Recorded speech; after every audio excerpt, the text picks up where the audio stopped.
저희 1월 달에 저희 하나님께서 우리 교회에게 주시는 목표에 대해서 좀 말씀을 통해서 생각해 보고 있습니다. 저희가 작년에는 연결이라는 키워드였다면은 이제 올해는 함께하는 기쁨, 함께함에 대해서 이제 먼저 그 의미를 생각하고 그리고 또 정말 함께하는 우리 교회가 되었으면 좋겠습니다.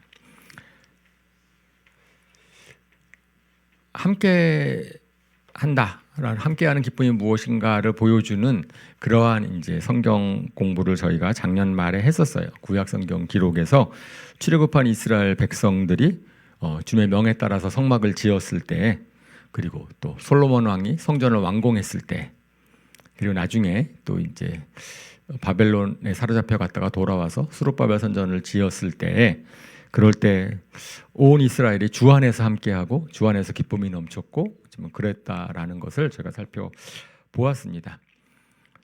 근데 함께하는 것은 저절로 되는 것은 분명히 아닌 것 같아요. 저희가 함께한다라는 키워드를 정했을 때는 거기에 약간 집중할 필요가 있는 것이죠. 왜냐하면은 각자가 다 개인적인 사정이 있기 때문에 함께하기 위해서는 저희가 좀 시간을 조정할 필요가 있습니다. 같이 모여야 되니까. 그래서 함께함의 첫 번째 실천 사항으로 저희 우리 주일 예배랑 수요 예배 함께 하시기를 이제 저희가 권고해 드립니다. 적극적으로 이제 모임 하나님 앞에서 함께하는 것이 참 중요하구나라는 것에 대해 나한테 유익하구나라는 것을 좀 생각하시고, 그래서 저희가 개인적인 사정보다 주 안에서의 함께함에 더 집중하는 한 해가 되었으면 좋겠습니다. 그럴 때 정말 주님께서 우리에게 주시는 복을 우리도 누릴 것을 믿습니다. 네, 우리 교회 표가 뭐죠? 올해 함께하는 기쁨으로 주 안에서 성장하는 해. 그래서 저는 후반부 이제 함께하는 기쁨으로 주 안에서 성장하는 해의 뒷부분을 좀 생각해 보려고 합니다. 그래서 오늘 설교 제목이 주 안에서 성장하자입니다. 사실 성장은 생명이 있으면 너무나 자연스러운 그런 모습이지요. 생명이 있으면 성장하게 됩니다. 그런데 육적인 성장은 항상 성장만 하는 것은 아닌 것 같아요. 그죠? 육신은 성장하다가 정점을 찍고 또 이렇게 쇠퇴합니다. 그죠? 육체의 성장은 보통 20대 후반까지 성장하고 그 다음부터는 쇠퇴한다 그래요. 지적인 능력은 언제까지 성장할까요? 한 40대, 50대까지는 성장하고 그 다음에는 좀 떨어지는 것이 아닌가. 또 반면에 우리의 감정적인, 정서적인 그러한 의지력은 좀 더 오래 성장하지 않을까 싶어요. 50대, 60대까지 성장하지 않나? 그런데 어쨌든 끝까지 안 가는 것 같더라고요. 그것도 또 쇠퇴합니다. 그래서 육체적인 성장은 이렇게 쭉 가다가 어쨌든지 간에 떨어지기 시작을 하는 거죠. 제 육체는 쇠락의 길로 접어들었는데 제가 그걸 모르고 막 행동하다가 여러 번 몸을 다쳤습니다. 50대가 들어서는 지적인 능력이 쇠퇴함을 느끼고 있고요. 60세가 넘어서 가서는 잘 잊어버려요. 그동안 저를 신뢰하던 저희 집사람이 저를 못 믿습니다. 이제는 못 믿겠어. 이런 말을 저도 당연히 받아들이고 있습니다. 제가 저를 못 믿겠어요. 제 기억력도 못 믿겠고 제 능력도 못 믿겠고 그렇습니다. 어쩔 수 없죠. 쇠퇴 현상입니다. 그런데 우리의 영적인 성장은 어떨까? 영적인 성장도 가다가 정체하고 가다가 이렇게 쇠퇴하고 이럴까요? 성경은 분명히 그렇지 않다라고 이야기를 합니다. 고린도 후서 4장 16절에 우리 같이 읽어볼까요? 시작. 그러므로 우리는 낙심하지 않습니다. 우리의 겉사람은 낡아가나 우리의 속사람은 날로 새로워집니다. 아멘이십니까? 아멘이라고 화답하시기를 바랍니다. 육체적인 나이와 관계없이 주님 나라 갈 때까지는 저희는 날로 새로워지는 속사람을 가졌으면 좋겠습니다. 육신의 겉사람은 분명히 낡아가는 것 같아요. 어쩔 수 없이. 하지만 계속 성장할 수밖에 없는 거죠. 언제까지 성장을 해야 되죠? 에베소 4장 15절에 또 이렇게 말씀을 합니다. 한번 읽어볼까요? 시작. 우리는 사랑으로 진리를 말하고 살면서 모든 면에서 자라나서 머리가 되시는 그리스도에게까지 다다라야 합니다. 예, 성장의 목표, 성장하는 끝은 예수님을 닮아가는 거거든요.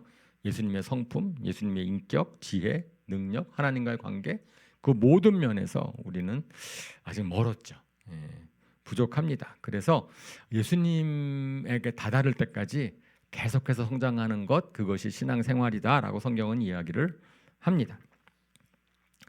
아멘, 그죠? 그래서 저희는 정말 해가 지날수록, 예수를 믿을수록, 신앙생활할수록 내가 좀 성장하고 있다라는 것을 느끼는 좋겠습니다. 그래서 축복합니다. 올 한 해 저를 비롯해서 우리 모든 성도님들이 내가 이만큼 성장했구나 라는 그러한 것을 갖다가 우리 스스로가 고백할 수 있었으면 좋겠습니다. 아멘이죠? 육신의 성장은 근데 보면은 영적 성장과 다른 면이 있어요. 분명히 성경은 그렇게 얘기를 하고 있습니다. 육신의 성장은 좀 언제 꺾이느냐에 따른 그건 차이가 있어도 패턴은 비슷한 것 같아요. 모든 사람들이 공통적입니다. 시간의 함수이지요. 시간에 따라서 이제 성장이 이제 결정이 되는데 영적인 성장은 분명히 그렇지 않다라고 이야기를 합니다. 제가 이제 은혜의 원리에 대해서 한 말씀을 드린 적이 있는데 예수님께서도 그 은혜에 대해서 말씀을 하실 때 은혜의 원리를 설명을 하실 때 이런 말씀을 하셨어요. 첫째가 꼴찌가 되고 꼴찌가 첫째가 되는 사람이 많다. 네, 이렇게 말씀을 합니다. 영적인 생명에 대해서는 시간의 함수가 아니라는 겁니다. 예, 영적의 성장은 하나님의 은혜에 우리가 얼마나 어떻게 또 반응하는가에 따라 결정이 되죠. 그래서 예수를 믿은 지 얼마 안 되는 분들도 영적으로 빨리 성장할 수 있고 예수를 믿은 지 아주 오래 된 분들도 성장을 하지 않고 정체가 될 수 있다라고 이야기를 합니다. 그죠? 그래서 분명히 육체적인 성장과 다른 영적인 성장을 이루는 그러한 저희 모든 성도님 되시기를 주님의 이름으로 축원합니다. 그래서 오늘 본문은 히브리서 5장 12절부터 6장의 2절까지 말씀입니다. 교독하겠습니다. 시간으로 보면 여러분은 이미 교사가 되었어야 할 터인데 다시금 하나님의 말씀의 초보적 원리를 남들에게서 배워야 할 처지에 놓여 있습니다. 여러분은 단단한 음식물이 아니라 젖을 필요로 하는 사람이 되었습니다.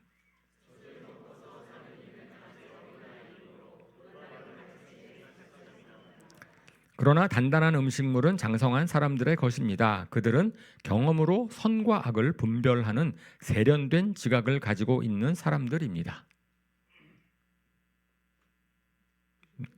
네, 그 다음 네 읽으세요.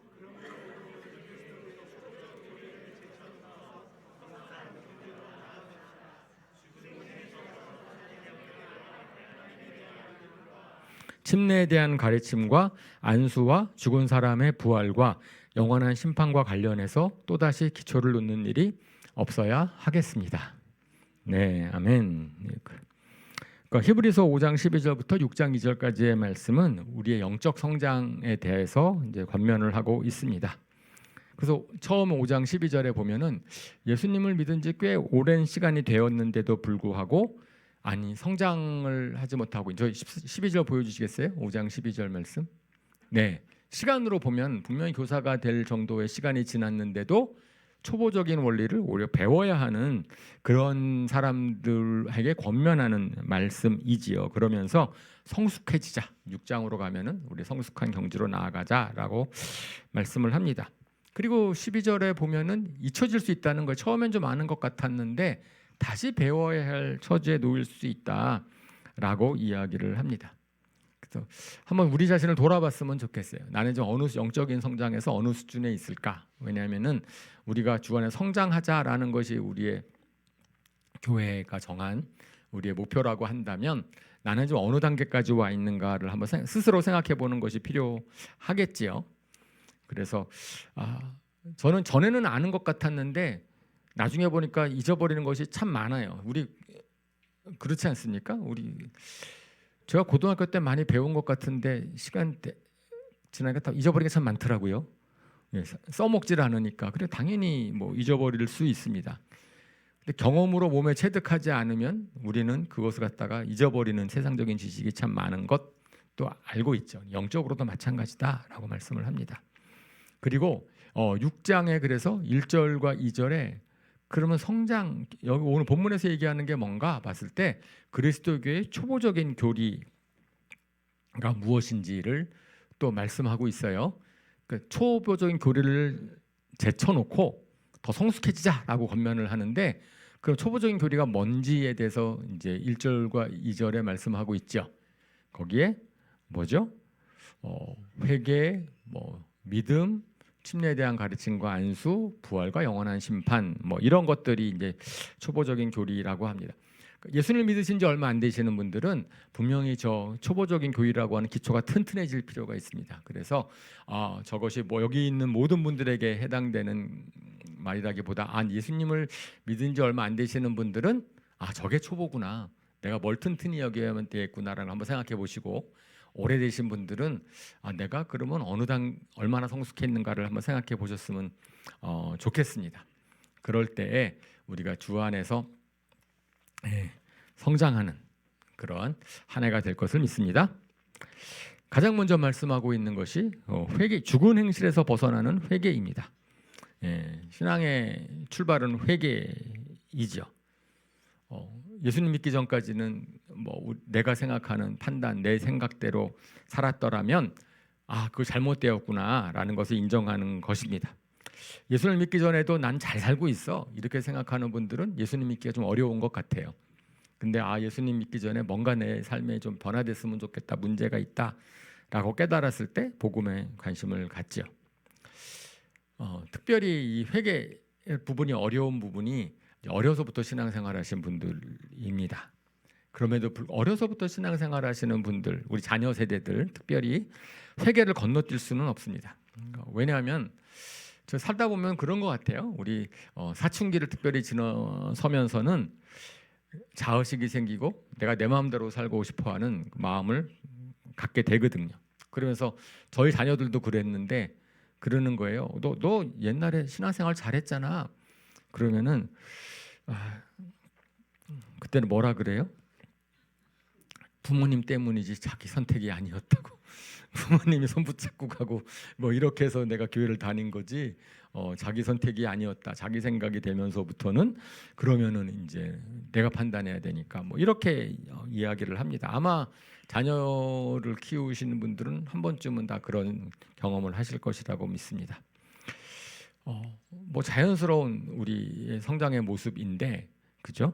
그 거를 통해서 저는 우리의 개인적인 이제 신앙이 생겨난다고 믿습니다. 그 과정을 겪어야만 되고, 그래서 내가 마음대로 생각하고 내 마음대로 살려고 하는 것이 죄구나라는 것을 오히려 그 과정을 통해서 이제 깨닫게 되는 것이겠죠.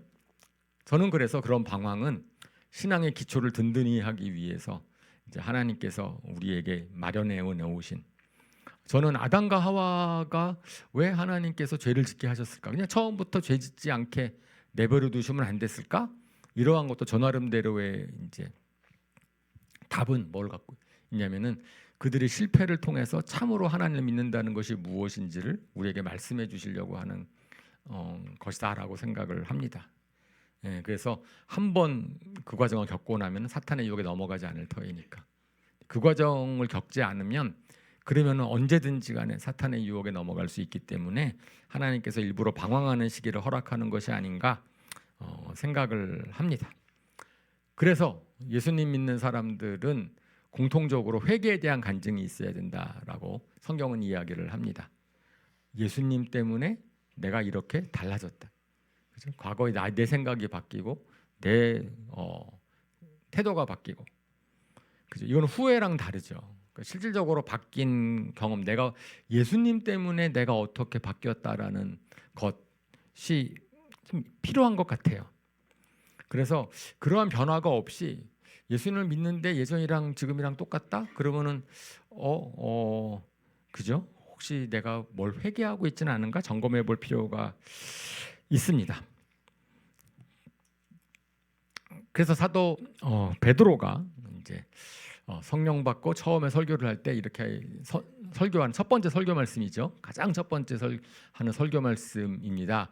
한번 같이 한 목소리 읽어볼까요? 시작. 베드로가 대답하였다. 회개하십시오. 그리고 여러분 각 사람은 예수 그리스도의 이름으로 침례를 받고 죄 용서를 받으십시오. 그리하면 성령을 선물로 받을 것입니다.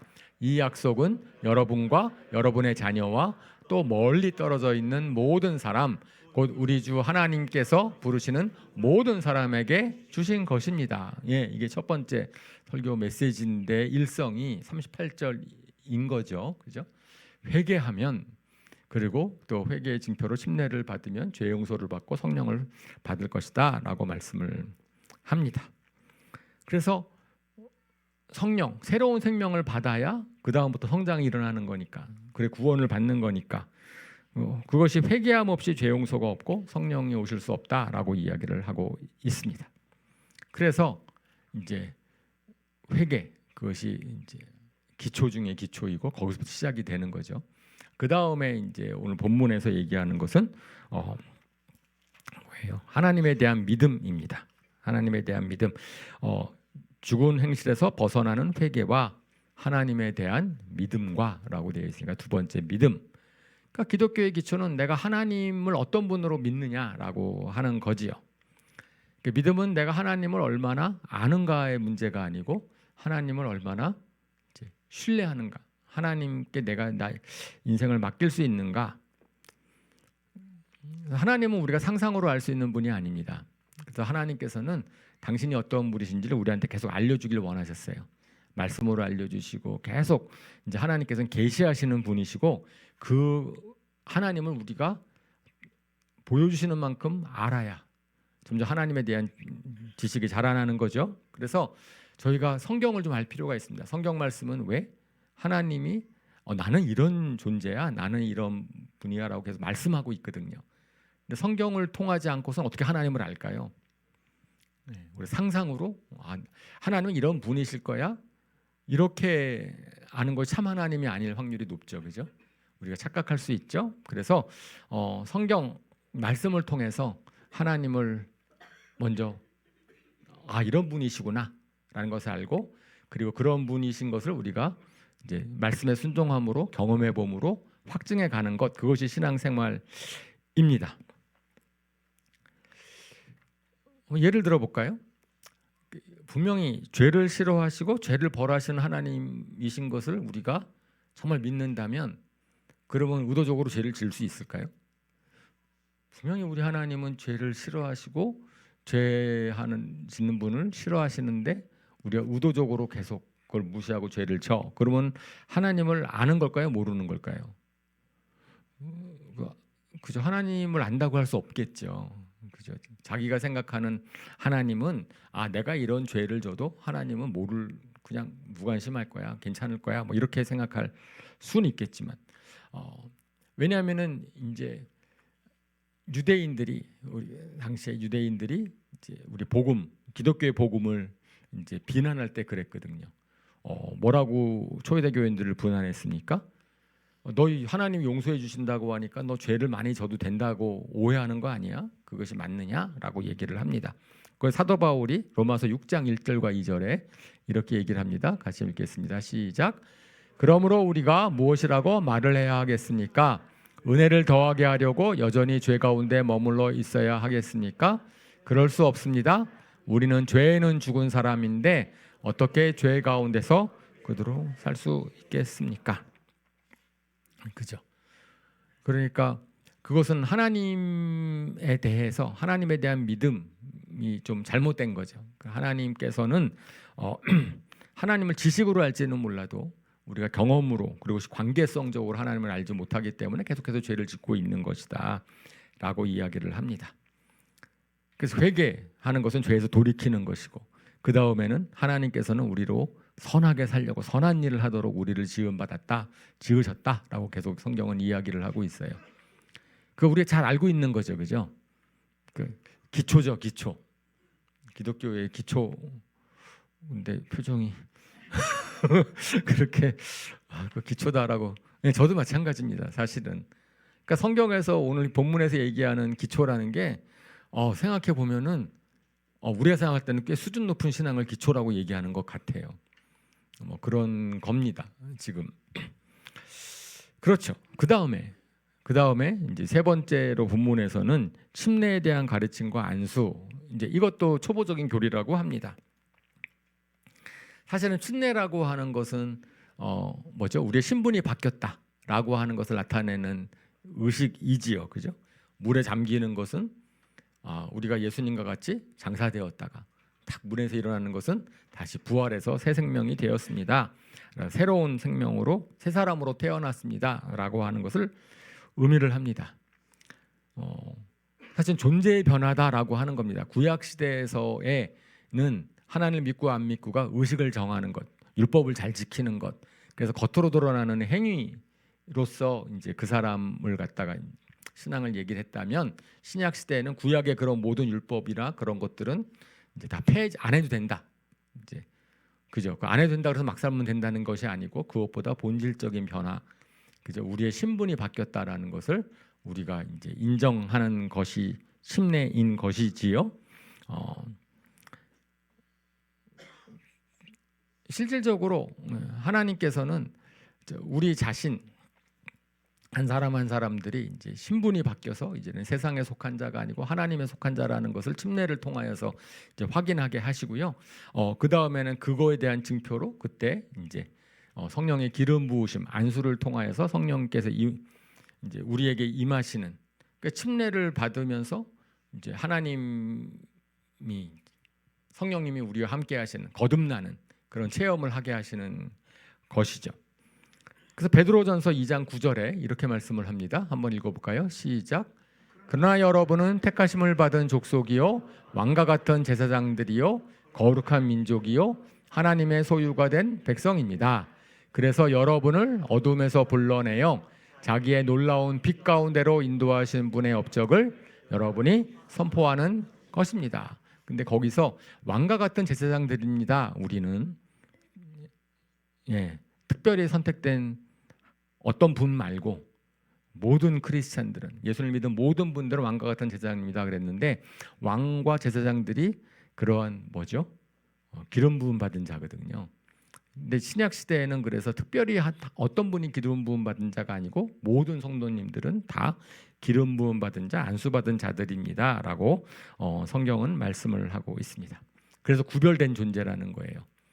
그래서 침례도 그렇고 안수도 그렇고 전부 다 핵심은 뭐냐면 우리가 세상과 달리 구별되었다라는 거예요. 과거 세상과 구별됐고 과거에 우리랑 구별된 새로운 존재가 되었다.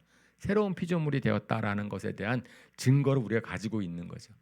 침례를 통하여서 가지고 있고 우리가 고백을 통해서 가지고 있습니다. 그죠? 그런 것도 이제 기초에 속하는 것이다라고 성경은 이야기를 해요. 그죠? 그렇게 해서 우리가 전체가 한 사람 한 사람들이 그리스도의 몸을 이루는 지체로서의 역할을 이제 하게 됩니다라고 하는 것이 또 기초라고 얘기를 합니다. 그다음 마지막 기초로 죽은 사람의 부활과 영원한 심판에 대해서 또 얘기를 합니다. 죽은 사람의 부활과 영원한 심판. 이건 정말 기초 중에 기초죠. 그렇죠? 예수님이 부활하지 않으셨으면 우리가 여기 있을 이유가 없는 거죠. 근데 그것과 아울러서 분명히 우리의 육신의 삶은 이 땅에 속해서 있는 것이 아니구나. 분명히 우리의 생명이라고 하는 것은 영원한 죽음 이후의 것이 훨씬 더 중요한 거죠, 그죠? 그렇기 때문에 우리가 이 땅에서 손해 보면서 살 수 있고, 이 땅에서 정말 우리 희생할 수 있고, 순교도 할 수 있는 거고, 지식으로 너무나 잘 알고 있는 말씀입니다. 그래서 우리의 생명은 이 땅에서 끝나는 것이 아닙니다. 우리는 영원한 나라를 소망하며 삽니다. 아멘이시죠? 네, 지금 저희가 성경 말씀을 통하여서 우리의 기초로 갖다 한번 하나씩 살펴보고 있는 거지요. 1월 초에 저희 장모님이 하나님의 부르심을 받았습니다. 조문해 주시고 위로해 주셔서 감사드립니다. 제가 비행기 안에 있어서 소식을 들었기 때문에, 미국으로 가는 비행기 안에 소식을 들었기 때문에 저는 장례식 절차가 마무리될 때까지 돌아올 수가 없었고요. 그래서 죄송합니다. 하지만 장모님께서 더 좋은 곳으로 가셨다라는 믿음이 있기 때문에 위안과 감사가 있습니다. 분명히 저는 장모님이 침상에 누워 계시는 것보다는 하나님 나라로 가시는 것이 훨씬 더 좋겠다라는 그런 믿음은 있어요. 근데 하나님께서 왜 이렇게 오래 장모님을 그런 병상에 있게 하셨을까? 거동도 못 하시고, 그거는 장모님 본인을 위한 것이 아니라 저는 가족을 위한 것이었다고, 우리를 위한 것이었다고 저는 믿습니다. 그래서 장모님이 아프시는 그 과정 가운데서 저는 처갓집 식구들이 많은 유익을 얻었던 것 같아요. 좀 불편한 점 많이 있었지만은 그래도 관계성이라든지 교제라든지 뭐 이런 것들에 있어서 그리고 참 좋았고요. 특별히 처형님이 또 그런 신앙심이 또 계속 깊어지는 그런 시간이었기 때문에, 근데 하나님께서 때가 됐을 때 장모님을 이제 부르셨다라고 믿습니다. 그죠? 이러한 위안을 갖는 것은 바로 우리에게 뭐가 있기 때문에, 부활에 대한 소망이 있기 때문에 그런 것이죠. 부활 소망을 가진 자는 이 땅에서 할 일이 있습니다. 사는 목적이 있고 사명이 있죠. 그죠? 그래서 실질적으로 만약에 이 세상 사는 게 너무너무 힘들다면은 차라리 빨리 하늘나라 가는 게 좋겠다 라고 생각을 할 수 있는데, 그럼에도 하늘나라에 하나님께서 빨리 데려가시지 않는 이유는 우리가 이 땅에서 여전히 할 일이 있고 사는 목적이 있기 때문이다라고 하는 거죠. 이제 그것이 이제 그리스도 교회의 기초라는 겁니다. 오늘 본문에서 얘기할 때는 이제 사실은 그런 것들이 기초라고 얘기를 하세요. 기초가 만만하지 않죠. 야, 저것만 잘해도 대단한 크리스찬이다라고 얘기할 만한데, 이제 오늘 본문에서는 이제 거기에 머물러 있지 말라라고 얘기를 하는 겁니다. 그죠? 우리 교회는 그래서 이런 기초에서 머물러 있지 않도록 하기 위해서 많은 노력을 합니다. 실질적으로 제가 저 자신이 먼저 경험을 했어요. 주일 예배만 드려서는 믿음이 자라나는 게 아니구나. 제가 유학을 가기 전에 10년 동안 주일 성수하고 그리고 신앙생활 나름대로 잘한다고 했는데, 그런데 실질적으로 주일은 아무리 성수했지만 기초를 잘 몰랐습니다. 제가 유학을 갔더니 유학 간 교회가 성경 공부 훈련을 매우 강조하는 교회였습니다. 그래서 거기에서 이제 신앙생활 하다 보니까 비교가 되는 거예요. 예수님 믿은 지 1년, 2년밖에 안 된 형제인데 저보다 성경도 많이 알고 막 얘기하는데, 제가 사실 좀 창피하죠. 그죠? 10년 이상 교회를 다녔다고 하고, 사실은 저는 11조 생활은 정말 철저히 했고, 남들이 볼 때 주일 성수했고, 또 뭐가 필요하죠? 주일 성수하고 11조 생활을 하고 주일날은 술 안 먹고 주일날은 거룩하게 지내고, 그러면 잘하는 거 아니에요? 그 10년 동안 경험도 쌓고 이랬는데, 그런데 거기에 유학 가서 믿은 지 1년 정도밖에 안 되는 사람들이랑 비교를 하는데 제가 창피해지는 겁니다. 이게 그래서 제가 그때부터 이제 성경 공부를 하기 시작했고, 그리고 성경을 읽고, 먼저 성경 읽기 시작했고, 훈련을 받기 시작했고, 그래서 이제 변한 거죠. 제가 그 짧은 시간, 유학 가는 시간이 길진 않았지만 그 짧은 시간에 저도 성장을 해서 이제 한국에 돌아올 수 있었습니다. 그래요. 이것은 시간의 문제가 아닌 거죠. 기초에 대한 문제는, 그렇죠. 그래서 저는 이제 우리 모든 성도님들이 올해 목표가 성장을 위해서는 좀 기초를부터 이제 다시 한번 점검하고 튼튼히 하면 좋겠다. 그래서 성경 공부할 기회를 많이 드리려고 해요. 저희 교회가 수요일 날 막 성경 공부를 하는데요, 많이들 안 오셔. 이것저것 해보고 해도 오셔야 뭔가 될 텐데, 그래가지고 저희가 올해부터 바꾸려고 예, 어저께 리더 모임에서 결의를 했습니다. 예, 여러분들 이제 올해는요, 예, 제가 주일날 성경 공부할 겁니다. 한 번도 못 빠져나가시게. 그래서 교회 오시면은 식사를 하시고 성경 공부까지 한다. 성경 공부를 하면 안 하기로 했어요, 참. 그러니까 공부를 한 말 하면은 안 되니까, 예. 이제, 예. 훈련? 뭐가 좋은지 모르겠는데, 예. 그렇게 하기로 했습니다. 그래서 우리 교회 성도님들은 한 분도 못 도망가시도록. 어쨌든, 예. 주일날 와서, 뭔가 이제, 기초를 튼튼히 해야 되겠다라고 하고, 그리고 아울러서 개인적으로 내가 성경에 대해서 알고 싶다라든지 훈련이 필요하다 그러면은 알려주시기 바랍니다.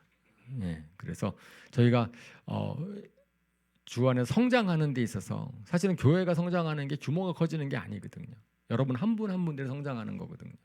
여러분 한 분 한 분들이 성장하는 데에 저희가 이제 집중을 하려고 합니다.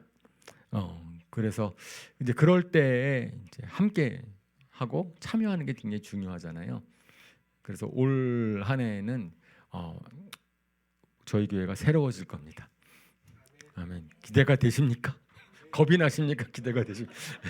네, 새로워질 겁니다. 그렇기 때문에 저희가 이제 마음을 정말 새롭게 합시다라고 하는 거죠. 그래서 근데 이런 것들이 이제 기초인데 이제 본문에서는 이제 그럼 기초에 머물러 있는 분이 너무나 많다. 시간이 오래 지나도 그 당시에 그랬나 봐요. 그래서 장성한 대로 나아가자라고 이야기를 합니다.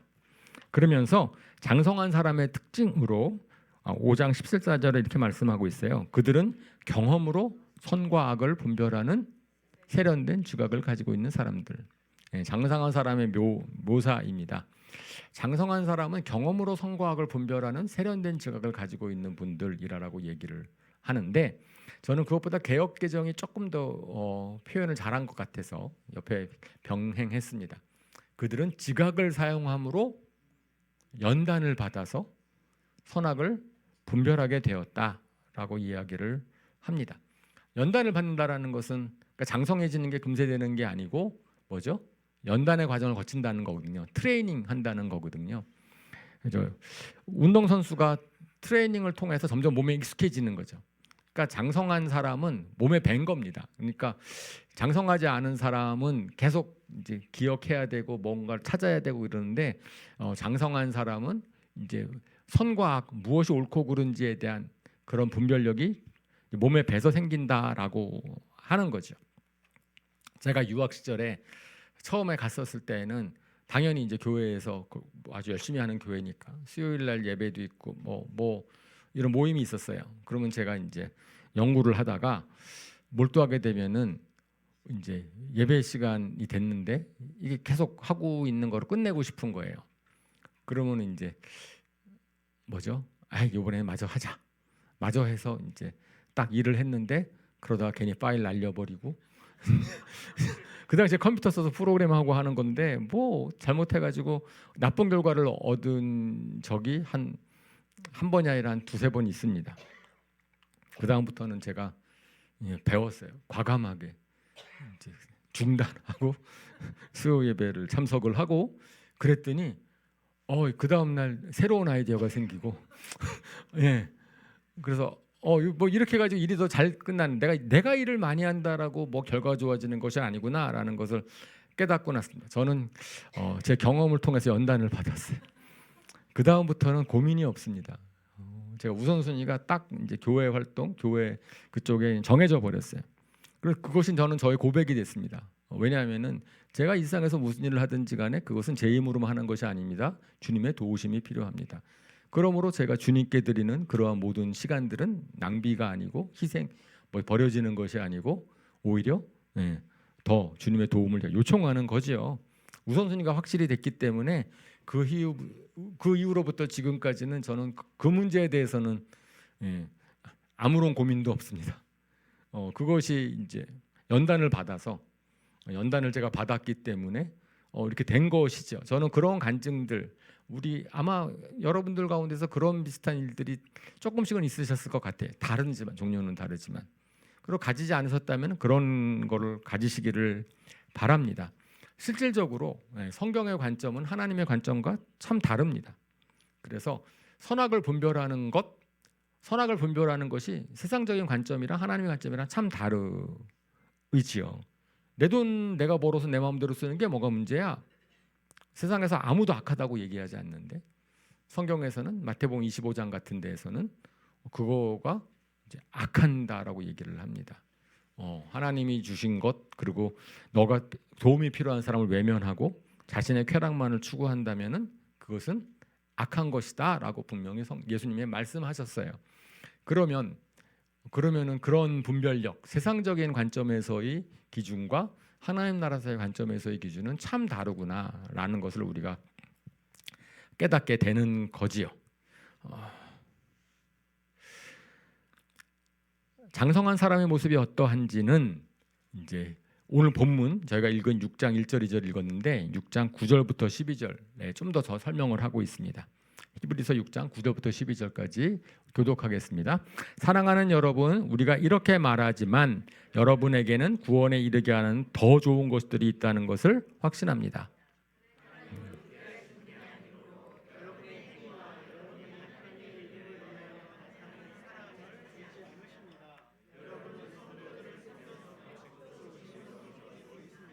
여러분 각 사람은 같은 열성을 끝까지 나타내서 소망을 이루시기 바랍니다.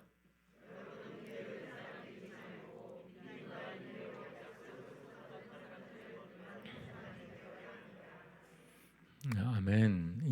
여기에서 우리는 예수님 믿고 그냥 구원받는 것으로 만족할 수 있을지 모르겠지만 여기 9절에서는 구원에 이르게 하는 더 좋은 곳이 있다는 것을 확신하기 때문에 장성한 사람은 어떻게 하는지 이제 그것들에 대해서 이제 18절, 10절부터 12절까지를 좀 말씀을 하고 있는 거죠. 그래서 성경에서는 우리의 믿음이 행위로 드러나는 것을 굉장히 강조를 합니다. 사실은 우리가 어떻게 사느냐가 우리의 믿음이 어떠한지를 이제 증거한다라고 이야기를 하는 거죠. 만약에 누군가가 이제 저에게 너 예수님 믿는지 몰랐어. 그러면 좀 당황하셔야 됩니다. 당황하셔야 되는 거죠. 예수님 믿지 않는 사람과 믿는 사람이 구별이 안 된다는 거니까. 그래서 야고보 목사님은 우리의 행함이 우리의 믿음을 증거하는 것이다라고 말씀하죠. 야고보서 2장 26절 말씀에 읽어볼까요? 시작. 영혼이 없는 몸이 죽은 것과 같이 행함이 없는 믿음은 죽은 것입니다. 그러니까 지식적인 머릿속에 있지 삶으로 살아내지 않는 믿음은 죽은 것이다 라고 이야기를 합니다. 그러니까 생명이 있으면 당연히 성장이 있는 거고 자라나는 것이 있는 것이고 영적 성장의 핵심은 믿음으로 사는 것입니다. 그리고 성경에서는 이렇게 예레미야서 저 옆에 또 있지만 17장 10절에 각 사람의 마음을 살피고 심장을 감찰하며 각 사람의 행실과 행동에 따라 보상해 하는 이가 바로 나 주다. 물론 마음의 동기가 중요하지만 그 동기에 따라서 실천하는 행동에 따라서 하나님께서 보상해 주신다 라고 말씀을 하는 거죠. 그러니까 장성한 사람은 이렇게 그 믿음의 행위를 합니다. 행위로 내가 정말 구체적인 실천을 통해서 나는 무엇을 믿고 있습니다라는 것을 증거한다라고 성경은 이야기를 합니다. 그 다음에 하나님은 장성한 사람은 하나님을 위함으로, 하나님을 위하는 섬김으로, 그 하나님을 위하는 마음으로 성도들을 섬깁니다. 사랑의 수고를 하는 것이지요. 사실 사랑은 희생을 이제 수반하죠. 감수하게 하죠. 사실 사랑하는 사람을 사랑하는 대상을 위해서 내가 희생하는 것을 다 감내하게 하는 것이 그것이 이제 사랑입니다. 하나님을 위하는 구체적인 모습은 또 성도들을 섬김으로 나타난다라고 성경은 이야기를 합니다. 요한일서 4장 20절에서 21절 같이 한번 읽어볼까요? 시작. 누가 하나님을 사랑한다고 하면서 자기 형제자매를 미워하면 그는 거짓말쟁이입니다. 보이는 자기 형제자매를 사랑하지 않는 사람이 보이지 않는 하나님을 사랑할 수 없습니다. 하나님을 사랑하는 사람은 자기 형제자매도 사랑해야 합니다. 우리는 이 계명을 주님에게서 받았습니다. 그러니까 예수님께서 우리에게 주신 계명도 예수님의 본을 따라서 서로 사랑하라라고 하셨습니다. 그리고 예수님은 섬기러 오셨다고 하셨고, 그리고 우리 보고도 서로 사랑하라, 서로 섬겨라라고 말씀을 하십니다. 그죠? 그러니까 장성한 사람, 하나님께서는 우리가 나를 손해 보면서 내가 희생하면서 다른 사람을 섬기는 그런 희생까지 나아가라라고 이야기를 하고 있습니다. 그리고 또 오늘 본문에서는 여러 번 각 사람은 같은 열성을 끝까지 나타내라, 지속적인 열성을 가져라라고 이야기를 합니다. 사실 우리 어린아이들은요, 금세 질려해요. 막 열정 가지고 막 하다가 금세 질릴 수 있는데, 영적으로도 마찬가지입니다. 영적으로도 한순간의 뜨거움으로 막 열심을 낼 수 있어요. 그래서 처음에는 와, 저 사람 대단한데? 뭐 이렇게 할 수 있는데, 시간이 지나고 나면 식어버렸어. 그래서 오히려 그런 열정을 냈다가 실망하는 사람들도 있고요. 근데 그것이 기초가 아직 배이지 않아서, 장성하지 않아서 그렇다라는 거지요. 근데 장성하는 사람, 영적으로 장성한 사람은 그 열정을 지속적으로 가질 수 있다. 왜 그러냐면은 그 열정의 소스가 뭐냐라는 거에 달려 있는 거거든요. 이제 나로 말미암아서 열정을 갖게 됐다면은, 그러면은 내가 원해서, 내가 나를 위해서 열정을 갖게 됐다고 한다면 어려운 일이 닥칠 때 포기할 수 있고, 그것이 없어져도 별로 나는 그냥 다른 일 하면 되니까 괜찮은데, 하나님으로부터 받은 소망과 열정이라고 한다면 그러면은 이제 그것은 달라지는 거지요. 좋은 예가, 이제 성경에 있는 예가 갈렙이라는 사람이 있지 않습니까? 갈렙이라는 사람이 가나안 정탐 여행을 했을 때 가나안 정탐 온 다른 사람들이 다 이제 안 된다라고 얘기를 하니까 포기를 하는데, 가나안 정복을 하기 위한 열정을 45년 동안 간직하고 있었습니다. 다른 사람들은 다 포기하게 만든 그것에 대한 그런 마음, 내가 저 땅을 반드시 가야 되겠다라는 그런 열정이 식지 않았던 거죠. 그리고 나서는 모세한테 그 헤브론을 달라고 여호수아 장군한테 부탁합니다. 그 여호수아 14장 말씀 한번 읽어볼까요? 시작. 모세가 나를 정탐꾼으로 보낼 때와 같이 나는 오늘도 여전히 건강하며 그때와 마찬가지로 지금도 힘이 넘쳐서 전쟁하러 나가는 데나 출입하는 데에 아무런 불편이 없습니다. 이제 주님께서 그날 약속하신 이 산간 지방을 나에게 주십시오. 공짜가 아니고, 비어있는 곳이 아니고 전쟁을 해야 되는 곳인데 자기한테 달라고 얘기하는 그때의 갈렙의 나이가 85세 노인입니다. 그런데 자기가 뭐라고 얘기하냐면 힘이 넘치고 건강하고 불편함이 없다 라고 이야기를 하는 것이죠. 로마의 정치가며 철학자인 키케로는 노년에 대해서라는 책에서, 이거는 그분만 말씀하신 것이 아니라 여러분 누구도 다 그런 말씀할 수 있을 것 같아요. 늙음은 나이가 아니다. 늙음은 정신 상태다. 그래서 제가 말하면 아무도 귀 닫다 안 들을 터인데, 키케로라는 그런 분이 얘기하니까 맞아, 그렇구나 라고 하겠죠. 실질적으로 심리학에서도 우리가 소망을 잃어버린 상태, 미래를 바라지 않는 상태가, 그것이 바로 노쇠함이다. 사람이 좀 언제 늙어지느냐라고 하면 소망을 잃어버릴 때 이제 늙어지는 것이라고 얘기를 하지 않습니까?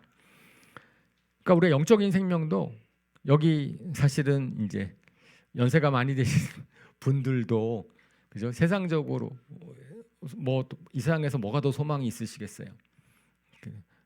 하지만 하나님 나라에서는 다르다는 겁니다. 하나님 나라에 대한 소망은 육적인 나이가 들어도 식어지시지 않기를 축원합니다.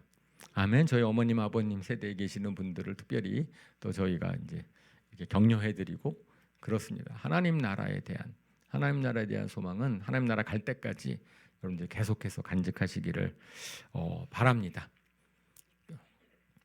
그렇죠. 그런 지속적인 열정을 가지고 있고, 그 다음에 또 장성한 사람의 특징은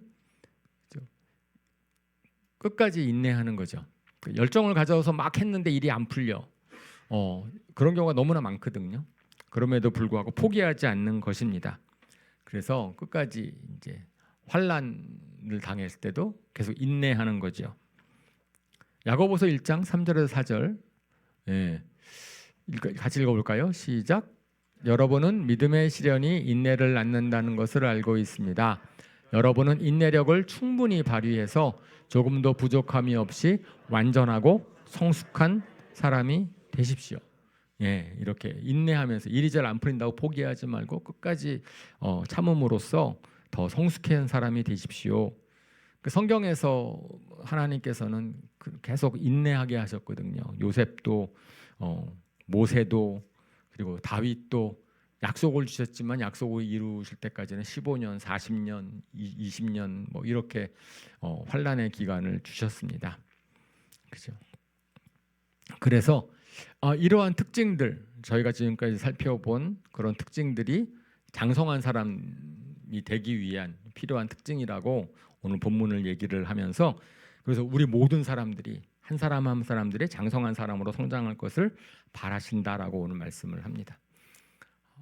부모님들이 자녀에게 바라는 것은 그거 아닌가요? 우리 영적인 하나님께서 우리에게 바라시는 우리가 성장하는 거겠죠. 성숙해지는 거겠죠. 자녀가 아무리 예뻐도 계속 안 자라고 있으면 부모님도 얼마나 속상하시겠어요. 그죠? 근데 성숙의 정도가 뭐죠? 어떤 게 성장하는 거고 어떻게 성숙하는 거죠? 몸이 커진다고 성장하는 건가요? 그런 것은 아니죠. 성숙이라고 하는 것은 점차 저는 이렇게 표현을 하는 이해가 이렇게 표현하면 어떨까 싶어요.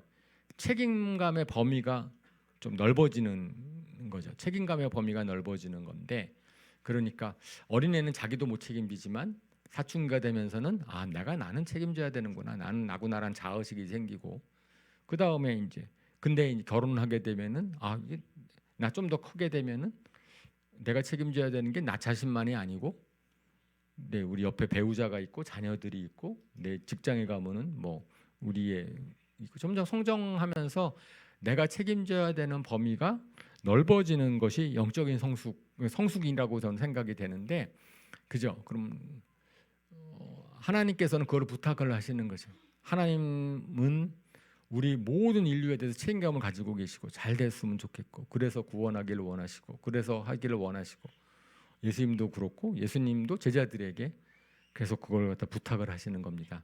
너 한 사람 얼마나 잘 되냐 안 되냐. 그러니까 저는 장성한 사람의 특징은 내가 책임감을 가지고 있는 범위.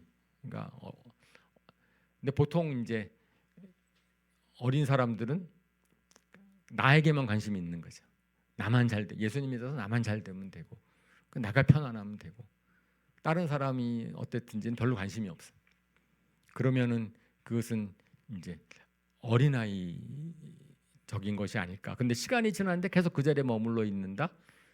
그러면 누가 안타까우실까요? 하나님이 안타까우시지 않을까라는 생각을 하는 거죠. 그죠? 그렇기 때문에 저희가 올해의 목표가 정말 함께하는 기쁨으로 주님 안에서 우리도 성장을 해서 이제 그런 책임감을 느끼는 그런 것이 되었으면 좋겠습니다. 저는 우리 교회가 성장할 것에 대한 바람이 있습니다. 여러분도 그러시죠? 그죠? 교인 수가 많으면 성장하는 건가요? 네, 교인 수가 많아지면 좋을 것 같아요. 그죠? 그런데 다 어린아이와 같은 성도님들 많아진다 그러면은 그것은 아닌 것 같다는 생각이 듭니다. 우리가 어땠든지 간에 믿음으로 장성한 사람들이 많아지는 것이 참으로 성장하는 것이 아닐까라는 생각을 합니다. 그럼 또 장성한 사람 분들이 나가서 또 다른 이제 하나님의 일을 잘 감당을 하겠죠. 예수님께서 사실은 그것 때문에 제자들을 세우셨고 예수님이 이제 주님께로 하나님께로 돌아갈 때에도 제자들한테 맡기신 사명이 그거잖아요. 내가 하는 것을 너희가 하라라고 이야기를 하는 거죠. 사실 제가 유학 시절에 다녔던 미국 교회가 성장하는 교회였습니다.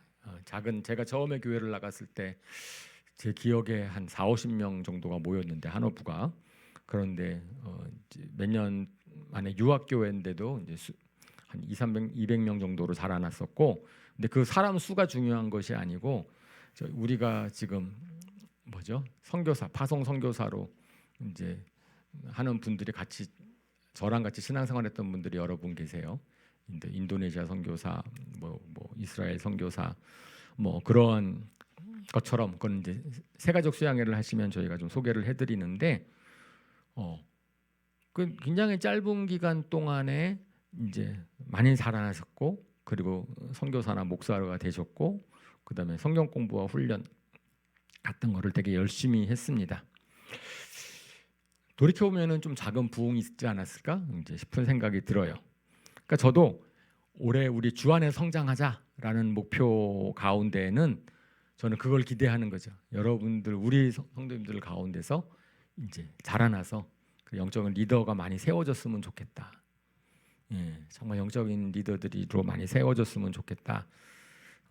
라는 바람이 있습니다. 저는 그거 목표를 한다면 저 개인적인 기대예요. 그래서 예, 여러분들 한 분 한 분들이 다 리더로 성장하셨으면 좋겠습니다. 꼭 셀 리더가 되는 것이 아니고 좀 장성한 앞에서 말한 그런 소원을 가지게 되시는 거죠. 그래요. 그래서 이제 말씀을 좀 정리를 하도록 하겠습니다. 저는 영적인 생명이 있다면, 정말 참 영적인 생명이 있다면 그 생명은 성장하게 되어 있어요. 성장이 어딘가에 멈춰져 있다면 그러면은 우리가 이거 정상적인 것은 아닙니다. 그것을 갖다가 빨리 우리가 성장하지 못하는 요인들을 좀 발견해서 다시 예수님을 닮아갈 때까지 성장하는 우리 모든 사람이 되었으면 좋겠습니다. 아멘. 그죠? 성장을 위해서 기초가 튼튼해야 되는데 기초의 시작은 사실은 회개로부터 시작합니다. 회개에 대한 간증, 내가 잘 못하고 있는 것에는 회개가 있고, 그 다음에 하나님에 대한 믿음, 하나님이 어떤 분이신지에 대한 우리의 고백이 있어야 되고, 그 다음에 침례와 안수를 통해서 공동체에 대한 그래 같이 속해 있다라고 하는 인식이 있어야 되고, 그 다음에 우리가 부활 신앙을 가지고 이 세상에서 유익, 이 세상에서 잘 되는 것을 바라는 것이 아니고 하나님 나라를 소망하는 그런 믿음을 갖는 것, 저것이 기초인데, 오늘 본문에서 말하는 기초인데 저것이 우리 튼튼해졌으면 좋겠죠.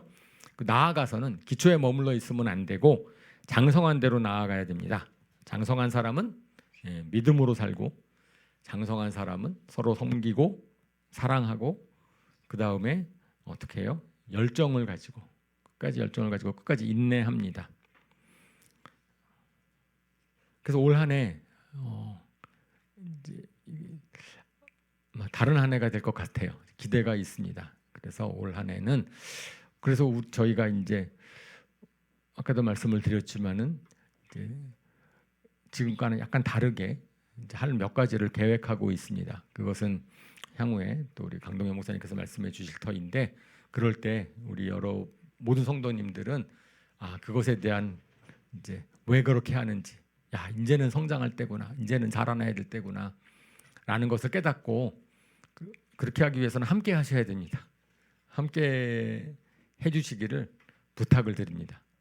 그럴 때 하나님께서 우리를 통하여서 영광 받으실 것을 믿습니다. 아멘. 이 시간 우리 눈을 감고 한번 생각해 보겠습니다. 사실 오늘 제가 너무나 많은 거를 말씀을 드렸어요. 그냥 전체 큰 그림을 한번 그리느라고 우리가 히브리서 본문을 가지고서 말씀을 나누었습니다. 주제 한 가지가 다 저희가 더 생각해 봐야 되고 또 하나님 주시는 말씀들이 많은데, 이제 큰 그림을 그렸습니다. 우리의 기초가 튼튼해지고, 기초가 튼튼해진 다음에는 그 다음엔 장성한 데까지 나아가자, 성장하자. 저희 교회가 성장하는 그것은 우리 한 분 한 분, 여러분 한 분 한 분들이 주 안에서 믿음이 자라나는 것, 성장하는 것을 의미합니다. 우리 이 시간에 기도합시다. 정말 올 한 해가 그렇게 성장하는, 우리 자신의 믿음이 성장하고 교회가 성장하는 한 해가 되게 해주십시오. 우리 같이 기도하시겠습니다.